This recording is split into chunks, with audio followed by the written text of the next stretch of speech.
வணக்கம். சற்று முன் கிடைக்கப்பெற்ற மிக மிக முக்கியமான செய்தி ஒன்று வெளியாகி உள்ளது. அதிமுகவில் எடப்பாடி பழனிசாமி அவர்களது தலையில் காலையில் விழுந்த மிகப்பெரிய ஒரு இடியாக ஒரு செய்தி வெளியாகி உள்ளது. கூட்டம் கூட்டமாக தாவேகாவை நோக்கி செல்லும் அதிமுகவின் முன்னாள் அமைச்சர்கள் விஜயபாஸ்கர் கிட்டத்தட்ட அதிமுகவின் எம்எல்ஏ பதவியை ராஜினாமா செய்து தாவேகாவில் இன்று பெரும் கூட்டத்துடன் அதிமுகவின் நிர்வாகிகளை அழைத்து தொண்டர்களை அழைத்து தாவேகாவின் பக்கம் சென்றுள்ளனர். இன்று தாவேகாவில் இணைப்பு விழாவும் நடைபெற்று கொண்டிருக்கிறது.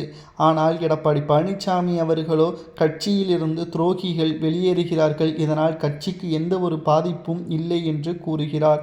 இதை ஏற்றுக்கொள்ள முடியுமா என்று பார்த்தால் நிச்சயமாக இதை ஏற்றுக்கொள்ள முடியாது. மக்கள் அதிமுகவின் மீது கடுமையான கோபத்தில் இருக்கிறார்கள். அதிமுகவில் எடப்பாடி பழனிசாமியின் தலைமை சரியில்லை என்பதை இதன் மூலமாக உணர்த்த முடிகிறது. எடப்பாடி பழனிசாமியின் தவறுகளை சுட்டிக்காட்டி அதிமுக வெற்றியடைவதற்கான வழியே இல்லை. எடப்பாடியின் சுயநலமும் அவரது கோபமும் அவரது ஈகோவும் தற்பொழுது அதிமுகவின் பெருவாரியான தொண்டர்களை நாம் இழக்க நேரிடக்கூடிய வகையில் அமைந்துவிட்டோம்.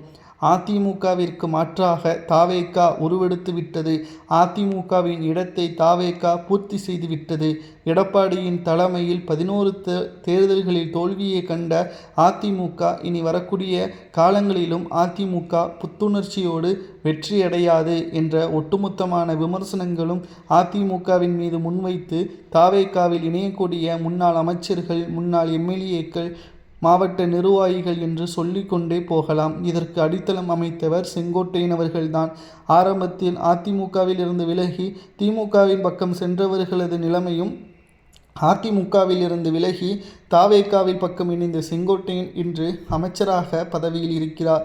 மேலும் அனைத்திந்திய அண்ணா திராவிட முன்னேற்ற கழகத்தின் செயல்பாடுகள், எடப்பாடியின் செயல்பாடுகள் முற்றிலும் மக்களை தோல்வியடையக்கூடிய வகையிலும் மக்களுக்கான குரலாக எடப்பாடி இல்லை என்ற குற்றச்சாட்டின் அடிப்படையிலும் தாவேகாவில் இணைவதாக விஜயபாஸ்கர் அவர்கள் தெரிவித்துள்ளார். இது தொடர்ந்தால் நிச்சயம் அதிமுக வேறொரு தலைமையில் சேர்க்கக்கூடிய ஒரு சூழல் உருவாகும். இது நடைபெறாமல் இருக்க வேண்டும் என்றால் அதிமுகவில் புத்துணர்ச்சியோடு மக்கள் பணி மேற்கொள்வதற்கான ஏற்பாடுகளை செய்ய வேண்டும். இல்லை என்றால் மிகப்பெரிய ஒரு தோல்வியை அதிமுக தழுவக்கூடிய ஒரு சூழல் உருவாகும். அதை மக்கள் ஏற்பார்கள்.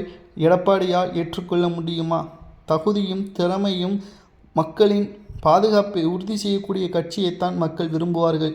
எடப்பாடியின் சுயநலத்திற்கு அதிமுகவில் இடம் இருக்கலாமே தவிர மக்களது மனதில் இடம் இருக்காது என்ற தகவலும் தற்பொழுது விஜயபாஸ்கர் கூறியுள்ளார்.